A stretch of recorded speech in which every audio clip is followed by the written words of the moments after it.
세상에서 특별히 너희에 대하여 하나님의 거룩함과 진실함으로 행하되 육체의 지혜로 하지 아니하고 하나님의 은혜로 행함은 우리 양심이 증언하는 바니 이것이 우리의 자랑이라.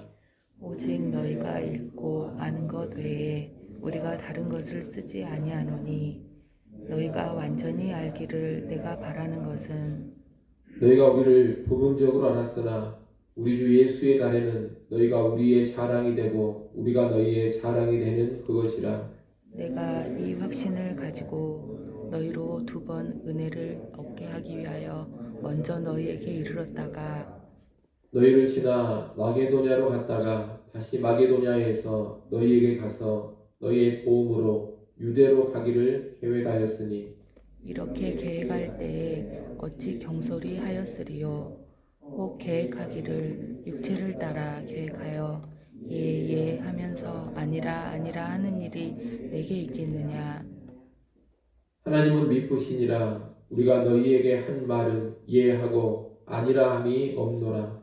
우리 곧 나와 실루아노와 디모데로 말미암아 너희 가운데 전파된 하나님의 아들 예수 그리스도는 예하고 아니라 함이 되지 아니하셨으니 그에게는 예만 되었느니라. 하나님의 약속은 얼마든지 그리스도 안에서 예가 되니 그런즉 그로 말미암아 우리가 아멘하여 하나님께 영광을 돌리게 되느니라. 우리를 너희와 함께 그리스도 안에서 굳건하게 하시고 우리에게 기름을 부으신 이는 하나님이시니 같이 봅니다. 그가 또한 우리에게 인치시고 보증으로 우리 마음에 성령을 주셨느니라. 아멘. 고린도후서는 사도 바울의 사도권을 의심하며 바울을 불신하고 있는 고린도 교회에 보낸 편지입니다. 고린도 교회 성도들이 바울을 오해하고 불신한 데에는 거짓 교사들의 역할이 컸습니다. 당시 고린도 교회 안에 들어온 거짓 교사들은 바울이 사사로운 욕심을 가지고 고린도 교회에서 사역을 했다고 비방했습니다. 바울이 겉다르고 속다르게 아주 간교하게 사역을 했다는 겁니다. 이런 비방은 바울을 무척이나 힘들게 했습니다. 무엇보다도 이런 비방이 심각한 이유는 바울을 오해하고 바울을 거부하면 결국 바울이 전한 복음도 거부하게 되기 때문입니다. 바울이 전한 복음을 거부하면 결국 교회가 바른 진리로 서지 못하게 되고 그릇된 길로 가게 됩니다. 교회가 무너지게 된다는 겁니다. 사실 바울이 자기의 사도권 변호에 적극적으로 나선 것은 이것 때문입니다. 바울의 사도권은 단순히 바울 자신의 자존심이나 체면의 문제가 아닙니다. 그것은 바울 자신이 전했던 참된 복음이 서느냐 무너지느냐 이 문제와 직결되어 있는 겁니다. 그래서 바울은 고린도후서 곳곳에서 적극적으로 자기 사역이 신실했다라는 것과 자기가 진정한 사도라는 것을 변호하고 있는 겁니다. 오늘 본문 역시 바울이 자신에 대한 오해를 풀기 위해 쓰는 내용인데 바울은 먼저 12절부터 14절에서 자기의 사역이 순수했음을 말합니다. 12절에 보면 바울은 자신이 세상을 살아갈 때나 고린도 교회 성도들을 대해서나 언제나 하나님의 거룩함과 진실함으로 행했다고 합니다. 이것은 사심을 가지고 사역했다는 거짓 교사들의 비방을 반박하는 내용입니다. 바울은 아무런 사심 없이 거룩함으로 그리고 진실함으로 사역을 했다는 겁니다. 바울 또한 자기가 육체의 지혜, 다시 말하면 인간적인 방법이나 인간적인 모습을 동원해서 사역하지 않고 오직 하나님의 은혜를 힘입고 의지해서 사역을 했다고 합니다. 거짓 교사들은 자꾸 바울의 육신적인 모습, 인간적인 모습을 들어 바울을 비방하곤 했습니다. 바울은 말이 졸하다, 바울의 외모가 볼품이 없다, 바울의 몸이 병들고 약하다, 예루살렘 성도들과 처음부터 바울은 함께하지 않았다, 이런 것을 들어서 바울을 비방했던 겁니다. 바울은 이런 비방에 맞서 자신은 육체의 모습이 아닌 하나님의 은혜를 힘입어서 사역했다고 말하는 겁니다.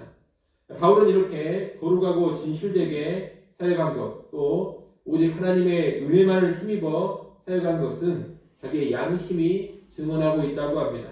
다시 말하면 양심에 비추어서 자기는 조금도 거리낌 없이 사역을 했다는 겁니다.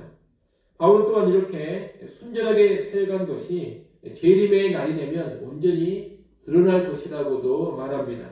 14절 말씀을 여러분이 한번 읽어보십시오. 14절 말씀 읽습니다. 너희가 우리를 부분적으로 알았으나 우리 주 예수의 날에는 너희가 우리의 자랑이 되고 우리가 너희의 자랑이 되는 그것이라. 아멘. 바울은 고린도교회 성도들이 바울 자신과 바울 자신의 동역자들을 부분적으로 알았다고 합니다. 지금 고린도교회 성도들은 바울을 온전히 알지 못합니다. 그래서 거짓 교사들의 거짓말이 뚫려서 바울을 오해하고 바울을 멀리하기도 합니다. 하지만 장차 주님께서 다시 오시는 날이 되면 모든 것이 밝히 드러나게 될 것입니다. 바울은 그날이 되면 자기의 순수했던 사역이 온전히 드러나고 또 바울과 고린도 교회 성도들이 서로에게 자랑거리가 될 것이다. 이것을 말하고 있는 겁니다. 바울은 그날을 소망하면서 거룩하고 진실된 모습으로 사역을 했던 겁니다. 바울은 이렇게 자기의 양심 앞에 그리고 재림 앞에 부끄럼 없이 당당하게 사역했습니다. 한마디로 바울은 지금 무슨 얘기를 하는 것이냐? 내가 진정한 사역자이니 나를 오해하지 말고 내가 보내는 이 편지의 내용도 그대로 받아라. 이런 말을 하고 있는 겁니다. 우리는 일단 이 단락을 보면서 사역자들은 자기의 사역이 양심과 재림 앞에 당당해야 한다는 것을 배우게 됩니다. 목회자들은 양심에 거리낌 없이 사역을 해야 되고 또 모든 것이 밝히 드러나는 재림의 날에 부끄럽지 않도록 사역을 해야 합니다. 아울러 성도들은 순전하게 사역하는 지도자들을 알아주고 믿어주고 그들을 귀하게 여길 줄도 알아야 합니다. 물론 어떤 사역자의 진정한 모습을 안다라는 것은 쉬운 일은 아닙니다. 하지만 불필요한 오해나 근거 없는 비방, 객관적이지 않은 감정적인 미움에 사로잡혀서는 안 될 것입니다. 지도자들을, 사역자들을 가까이에서 지켜보면서 거룩과 진실로 행하는 사역자다 이런 판단이 선다면 존경하고 신뢰하는 것이 마땅합니다. 이렇게 사역자는 거룩함과 진실함으로 사역을 하고 성도들은 그런 사역자를 알아주고 존경을 하면서 서로 신뢰하는 것이 참으로 중요합니다. 그러니 사역자들이라면 거룩하고 진실한 사역자들이 되고 또 성도들이라면 좋은 사역자들을 신뢰하는 그런 성도들이 될 수 있기를 바랍니다. 그러할 때 아름다운 교회의 모습을 이루어갈 수 있을 겁니다. 바울은 이어서 본문 15절로 17절에서 자기가 오해받고 있는 사안 하나를 해명합니다. 그것은 고린도 교회를 방문하기로 한 약속을 자기가 지키지 못한 것입니다.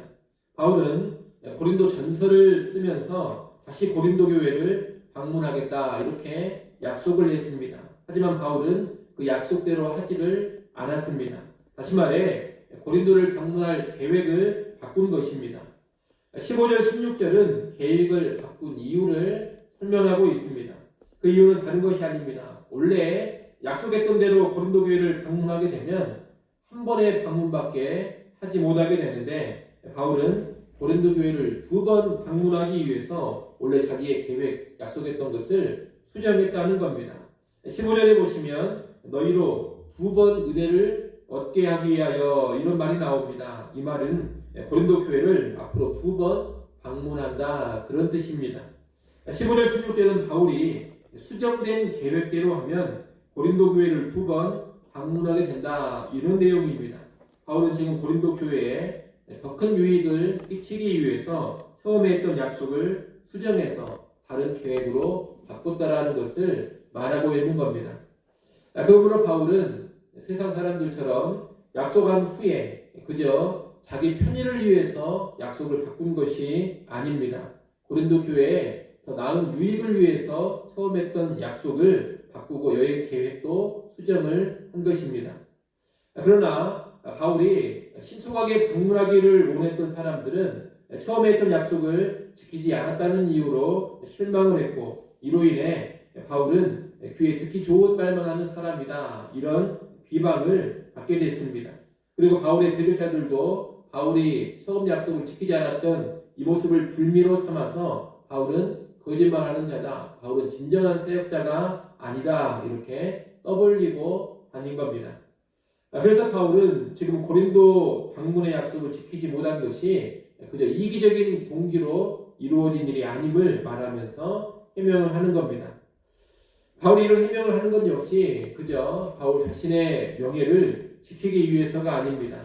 자기가 전한 복음을 지키기 위해서 이렇게 적극적으로 해명을 하고 있는 겁니다.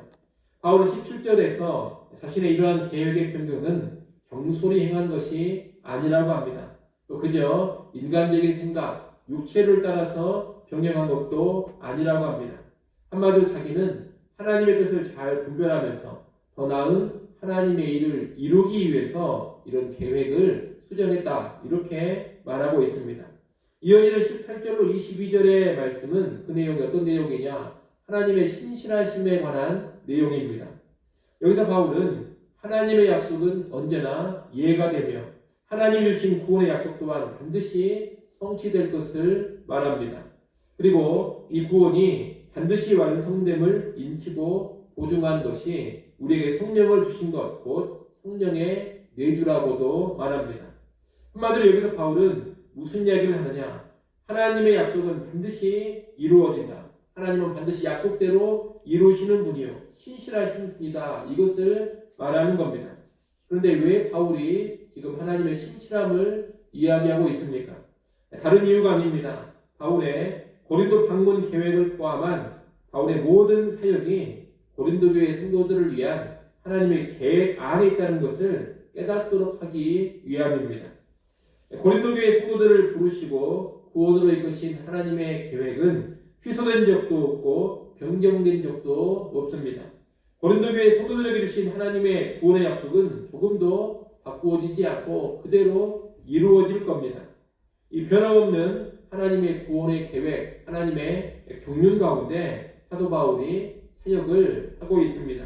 그러므로 하나님의 특별한 구원의 계획, 하나님의 약속에 대한 전적인 신뢰가 있다면 바울의 목회 계획이 좀 수정되고 바울의 일정이 변경이 있다 하더라도 얼마든지 감내할 수가 있는 겁니다.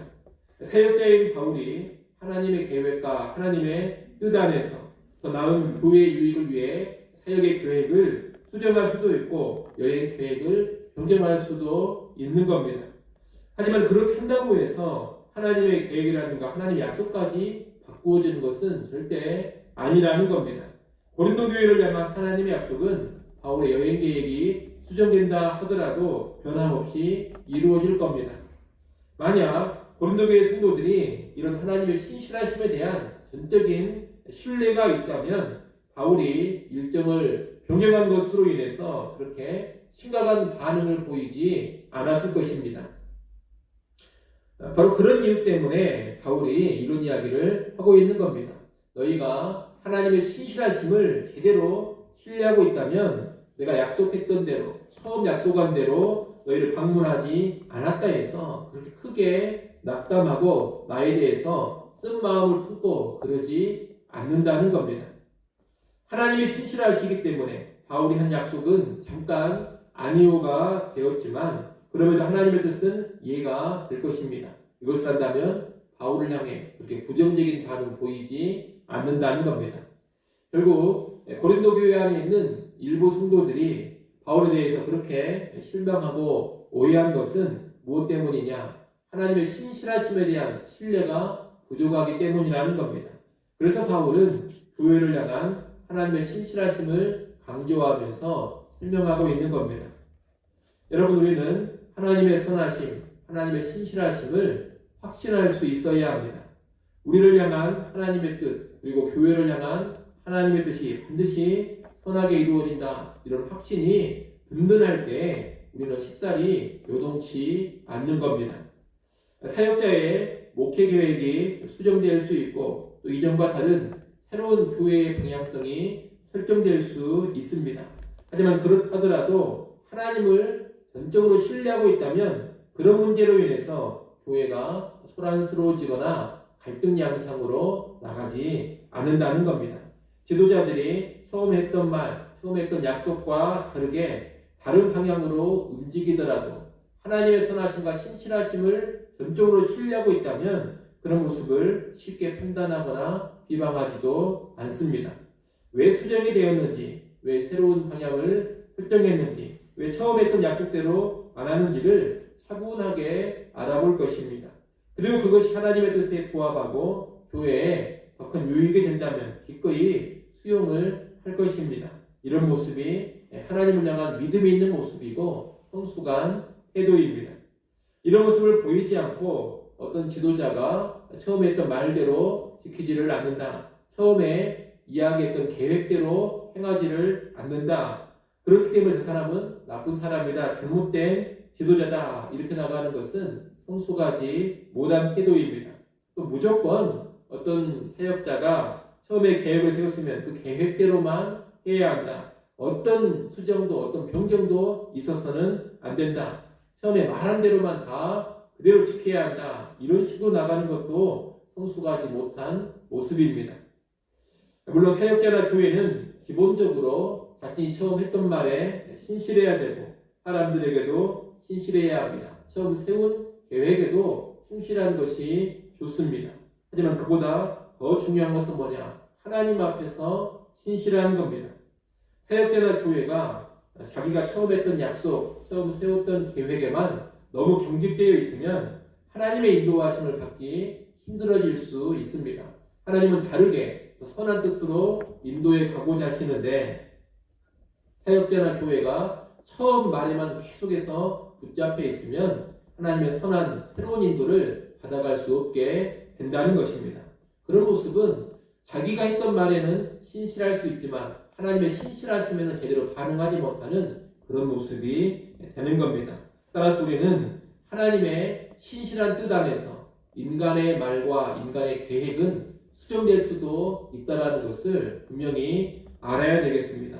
그래서 우리는 우리가 한 약속에 너무 매이는 것이 아니라 하나님의 선한 큰 뜻을 더 바라보면서 그 뜻 안에서 더 나은 일이 있다면 처음에 했던 약속과 계획도 수정할 수 있다. 이런 넓은 용납의 마음을 소유할 수 있어야 할 것입니다.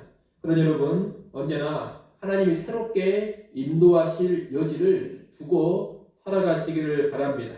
물론 이런 내용이 우리의 거짓과 신실하지 못한 이기적인 얄파감을 변호해주고 조장하는 그런 교훈이 되어서는 안 될 것입니다. 다만 하나님의 신실함 안에서 우리의 약속과 우리의 계획은 얼마든지 수정이 가능하다. 이런 시야를 가지고 살아가시라는 겁니다.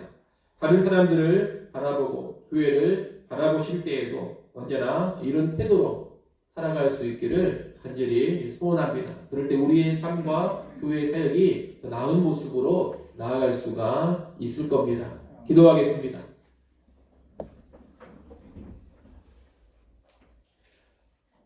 하나님 아버지, 오늘 사도 바울의 사역의 모습을 우리가 봤습니다.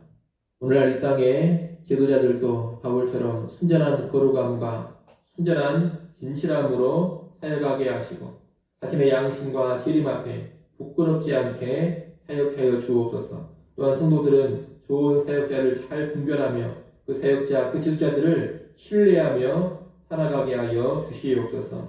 하나님 또한 우리가 하나님의 큰 뜻 앞에 온전히 반응케 하시고 하나님의 신실함 앞에 제대로 반응하며 살아가기를 소원합니다. 그저 인간이 내뱉은 말들, 우리가 했던 약속과 계획에만 너무 경직되어 매이지 않게 하시고 하나님의 신실하심이 새로운 방향으로도 펼쳐질 수 있다는 것을 인정하고 필요한 경우에는 계획도 바꾸고 처음 약속했던 것도 수정할 수 있는 그런 넓은 시야의 소유자들 되게 하여 주시옵소서. 이 시간 하나님 앞에 나와 기도합니다. 우리의 기도하는 소리를 들으시고 은혜 위에 은혜를 더하여 주시옵소서. 5주 만에 현장에 나와서 예배당에서 예배합니다. 오늘 예배 가운데 우리 하나님 함께 하시고 임재하시고 예배하는 모든 성도들에게 하늘의 신령한 은혜 충만하게 허락하여 주시옵소서. 예수님의 이름으로 기도드리옵나이다. 아멘.